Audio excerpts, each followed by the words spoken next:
Help! My child is snoring. Hi everyone, I'm joined today by Dr. Mariola Prokop, the Healthy Smile doctor from Braceless Choice in Ringwood, Victoria. Hi Mariola, how are you? I'm well, thank you. And how are you, Angus? I'm very well, and you're a dentist, that's correct? Yes, I am. You know, but looking at the background, it doesn't look like a normal dental practice. No, you're right. It's not the normal dental practice. It's actually dedicated for young kids from age like 4, 5 till 11, 12. Okay, well, it sounds like we're in the right place then. Now, look, for some people watching this, they're aware, maybe their doctors told them that their kids are snoring. How common a problem is that? The problem is actually quite common. It's what the research shows is between 15 to 20% of kids in general, they snore, but only, let's say, like 2 to 3% are diagnosed with sleep apnea. Okay, interesting. So if people are watching this and they feel like their child's snoring, it's not the end of the world. It's reasonably common. But what actually causes kids to snore? Snoring is caused by obstructed airways. So something has to obstruct the airways. So normally the problem is that the nose can be obstructed for different reasons. Kids very often they have overgrown tonsils and adenoids, and then they open the mouth and they start snoring because they can't breathe properly. Another symptom is actually that they have very narrow, when you see crooked teeth and narrow jaws, that's also one of the cause of the obstructed airways and cause of the snoring in kids.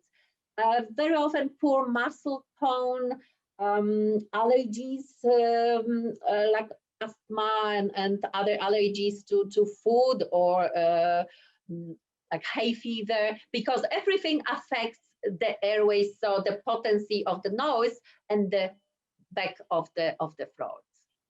So you've spoken, it sounds like there's a lot of reasons why kids might be snoring, but let's talk about the impact. I mean, is it a big deal? Like what can happen? So when the child doesn't get enough oxygen to the lungs and then to the organs, it means it's not developing the best potential. So very often kids, they fail to thrive, you can see. So then you can actually look into the snoring or sleep problems. But the biggest thing is for parents to notice how the child behaves during the day, because the kids are behaving, if they have bad sleep, let's say, they restless sleep because they can't breathe, they will wake themselves up. So then in the morning, they will be very tired. Then they will go to school and then they can't concentrate. They can't learn. Then they labeled as a learning difficulties. It's not because they're not interested, they not want to learn, they're too tired. And this, it's like a vicious circle. More tired they are, more learning disabilities it creates. And another spectrum, what it is, one is the sleepiness during the day in kids, but another very interesting phenomenon is that kids actually, when they're not sleeping well, they will be hyperactive. And it's almost identical symptoms like ADD, ADHD. The researchers found that actually if the child snores or have a problem with sleeping, the IQ level actually can be lowered by 15 to 20 points. So it's a huge difference because our brain is not developing to the full potential. Yeah, well, I can see from what you've described that no parent watching this is ever going to dismiss snoring as not being important. Now that begs the question: what can be done about it? So I've heard what you're saying. I'm recognizing those symptoms in my child, and I have noticed that the child does snore a bit. What can be done about it? We assess where is the problem coming from, what kind of airway obstruction is causing the snoring. The most important and most common in kids is actually undevelopment of the upper jaw. both jaws. So what we can offer, we can actually offer non-surgical treatment for sleep apnea for kids. What it means, so we have to expand the jaws, make the jaws bigger, allow the tongue go forward, make bigger airways. So how we do it? We're doing it with the expansion plates again. Then once we start expanding and creating that proper size and shape of the jaws, then we actually teaching the tongue and the lips to be in a proper position, the tongue going on the top of the palate and lips together. And then we have and start to breathing through the nose. And the last, or not the least, but the option we also employ, it's a buteyko therapy, which actually teaches different type of breathing. The breathing when you start correctly breathing through the nose.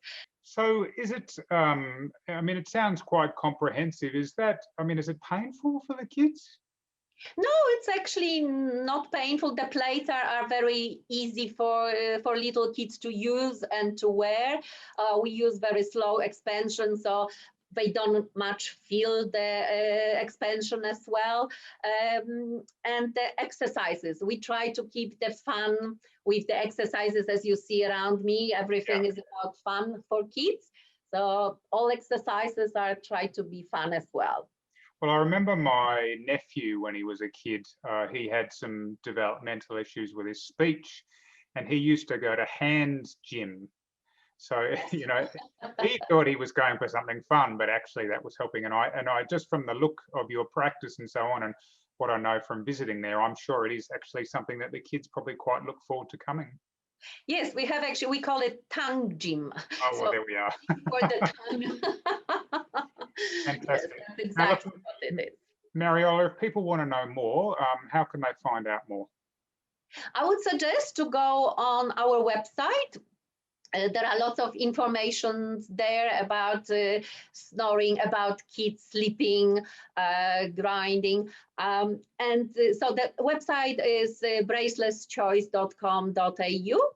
And also parents can send us photos. It's a special part of the website which actually requesting initial consultation, free consultation, and they can send us the photos of kids' teeth, because like I mentioned, snoring also affects the development of the jaws. Okay, so they can submit some photos and send in for a free, quick assessment. Yes. You know, before they decide what they want to do.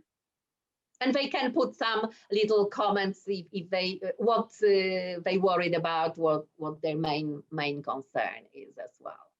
Fantastic, Mariola. Really appreciate your time. Thanks so much. Thank you.